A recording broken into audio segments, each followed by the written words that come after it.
Uganda wano kubimu kubyo najja kulaga munna Uganda ekyo kyotamanyi okitegera na revolution yaffe we yayita noku energizinga noku strategizinga okulaba nga tukola kye tulina okukola ku last minute ono nambagambye nga ali mu ggwanga lya Congo kati ali mu Uganda omulabye ono ye Mossad era ne mbagamba tienseddako okusaininga mineral deal ne America ye Uganda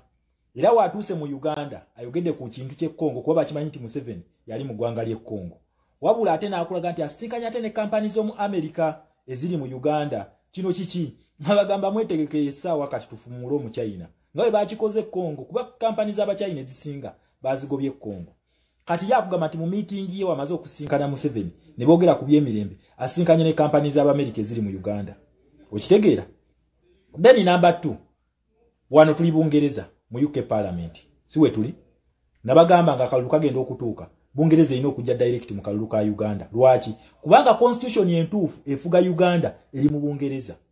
okitegeera era ne mbagamba temukola ki temu kyachala nnyo tukolebe tulina okukola tetugenda kubuka stage yonna omusajja ono kyakugambye nti one step at a time tugenda kutambula step ku step teri level gye tugenda kubuuka okitegeera abanzi jonkeranga P2N P2B nandibadde ndimandinga apology ne munange ekyandeta kuno tekuliko kukakasa bonti manyi kakati gwe just abadde following okuva gye twatandikira wajja okugamba munno naba P2N naba P2B nga mbasanze mbagambe gwe mwali mwerijjako kyakola akimanyi nnyo okitegeera ekintu ekyo so sikwewaana kyenkola nkimanyi nnyo so muna Uganda yeno level wetutuuse America ayingidde Uganda okitegeera amaze okuyingira Uganda kati avudde Congo n'asala busazi kuba nabagamba tiesize beetaga ziri meka ziri bbiri okitegeera ekintu ekyo kuliko Congo kuliko Uganda wavudde Congo Mossad Boris ayingidde Uganda okitegeera ekintu ekyo His Excellency Kyagulanyi ali mu UK temugenda kumanya engagement sizina temujja zimanya ninga kyensobola okugamba ti constitution ya Uganda eri mu UK jeri constitution entuufu gye tulina okufollowinga okitegeera ekintu ekyo era Museveni alina okurespecting endagaano yalina ogirespectinga so mwewali nnyo waliwo video ezitandise osatulatinga bano abagala likes teri alina kyafudde mu UK Parliament teri era tekigenda kufuluma video etambula ya European Union yadda era oba ogyetegereza ne Babi Mwali First Lady wa Uganda mwali oba ogyetegereza bulungi okitegeera ekintu ekyo wabula engagement zino zatuusewo His Excellency Kyagulanyi ne Secretary General Lewis Rubongoya bwe yamaze okusinkana ambassador wa America wa Bungereza mu Uganda okitegeera ekintu ekyo era yabagambye twogedde ku democracy neki eyo yabadde tweet video najibaleetya kuno nenjibateerako okitegeera then bagenze Bungereza nabagamba ekintu kino kyaliwo mwaka gwa 1961 okitegeera nga twetegekera akaluko mu 1962 mu Uganda nakugambye it is now or never tulina okukikola kati oba kigenda kutulemerera okitegeera ekintu ekyo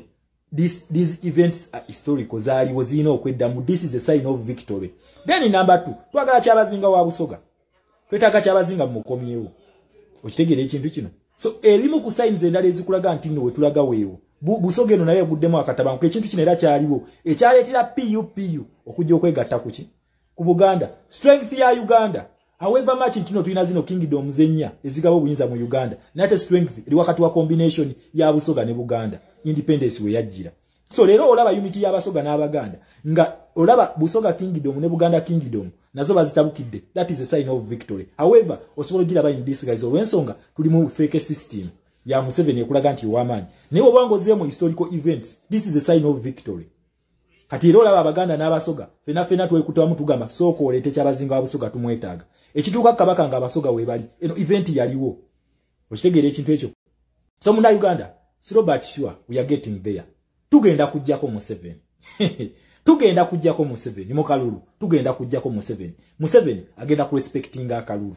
nabagambye bino bye nyini bye byakolebwe Kenya bino bye nyini bye byaliwo mwaka gwa 1961 nga tugoba abazungu yensonga lwaki olaba lero Museveni ali mu panic mode bantu byene sente begabiza milioni 10 betujja byogerako mu domestic police wabuli sawa tukyali mu foreign police so ono wayingidde mu Uganda okiraba njagala musome statement ezo omanyi njagala nnyo munda Uganda weesomere ebintu bino osobola obitegeera kubanga nze nakugamba one time nyinza okubanga siriiwo kuba tetumanyi what tomorrow holds okitegeera ekintu ekyo but someone has to keep on this moving paka ku last day nena bagamba for as long as I'm still alive bwe tuliteri kye bagenda kukweka paka ku last day zino events njazi kunyonyolo jazitegeera this is the real foreign policy nakugamba revolution yaffe ya Uganda it is 100.99% jiwe 200 yaita mu foreign policies not domestic okitegera era waliwo ensonga lwaki yali inakuita mu foreign policies okujjako mu 7 kubanga nabagamba domestic policy w'amaanyi yakutte parliament n'agiwa ssente mwabadde musobola zistopinga ayagala komyawo teeka ly'amagye musobola distopinga temusobola unless nga tukozesa foreign policies wetusobola okujja okukola ekintu ekyo okulwanyisa ono fala nenge ebyo nga temuzikutteko temusobola ne mwandimaze emyaka 10 nga mwanagane mu 7 yali ajja bafuga n'omwana n'omuzzukulu unless nga foreign policy muzigize ne tuddamu ne tukola bino ebyeyukono byali mu kukola then kati tugenda kwambalagana omuntu ng'akimanya ekijja ng'akitegera kikyalina okukola alina okutubba ebipapula byonna byonna ebiri mu Uganda agenda tukaliza tugenda kusanga national treasury nga temuli wadde n'olwataano ekyo kyo nkibabuulira naye ekirungi the good news is obugaga wa Uganda tannabukwata kati tasobola bukwatako njagala akwata amafuta ageetika agatwala agende nago nyando oyo agende nago ewaabwe njagala akwate gold wa Uganda adduke naye waba tasobola kukola bintu ebyo then abiveeko okitegera ekintu ekyo abiveeko atuule wansi senga tasobola kubikola naye wabanga asobola okubikola so be it akola ekyo agende nabyo obugaga bwa Uganda tasobola kubukwatako era tannabukwatako era tajja bukwatako kikye tugenda okukola ffe munda Uganda tulina okukakasa tukozesa democratic avenues nga we zitambula ne human rights avenues nga we zitambula toyenga tujjako akasajja then we tunabikola ebyo kano tekakyalina kikatugamba okitegera nabagamba zino events za Bungereza era Bungereza yakalulwe kajjamu ku last minute nga tusemberedde okukola ki okujjako omusajja ono ku last minute Bungereza weekola ki wejira their timing is never wrong but just you gwalina okujja n'otegera gundi zino zitambula zitya kugambye America eyingidde Uganda na full swing era mugambye twagala mirembe Congo peacefully ekimanyi nti Museveni ne Kagame bebadde mayiga gokutabangula emirembe gye Congo kubanga America yennyini ye yabatwalayo America yatwala Museveni ne Kagame Congo ne batuukeyo ne bakola byaki ebya Russia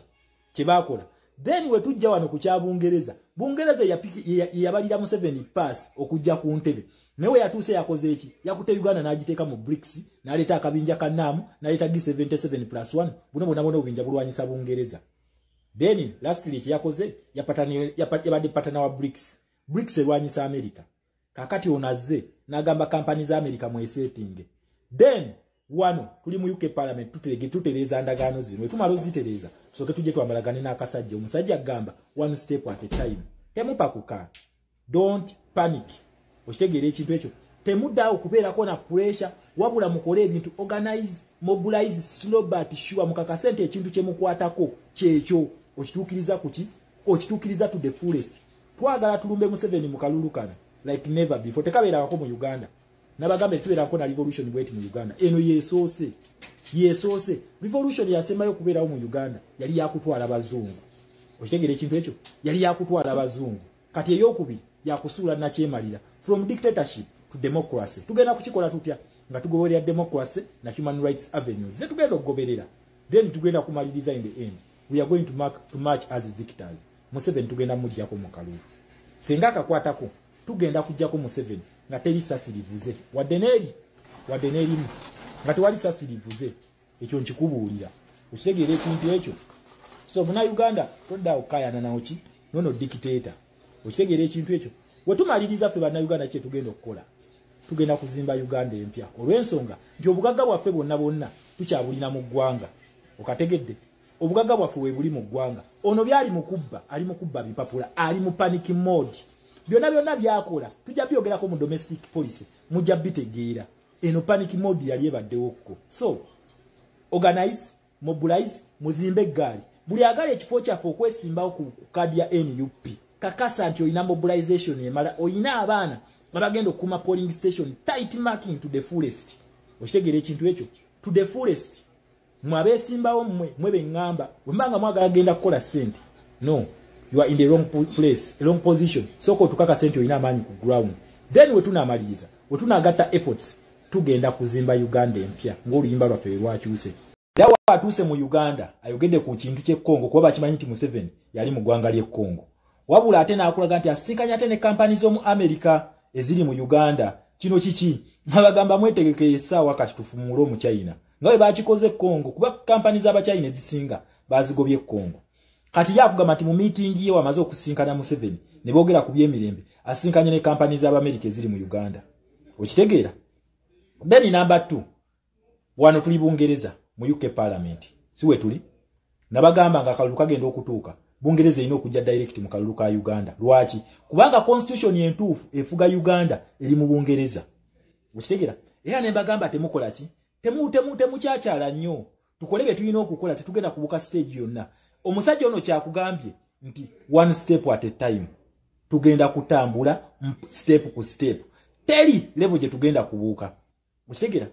Abanzi jonkeranga P2N P2B nandibadde ndimandinga apology. Ne munange ekyandeeta kuno tekuliko kukakasa bonti mmanyi. Kakati gwe just abadde following okuva gye twatandikira. Wajja okugamba munno naba P2N aba P2B nga mbasanze mbagambe gwe mwali mwerijjako kyakola akimanyi nnyo.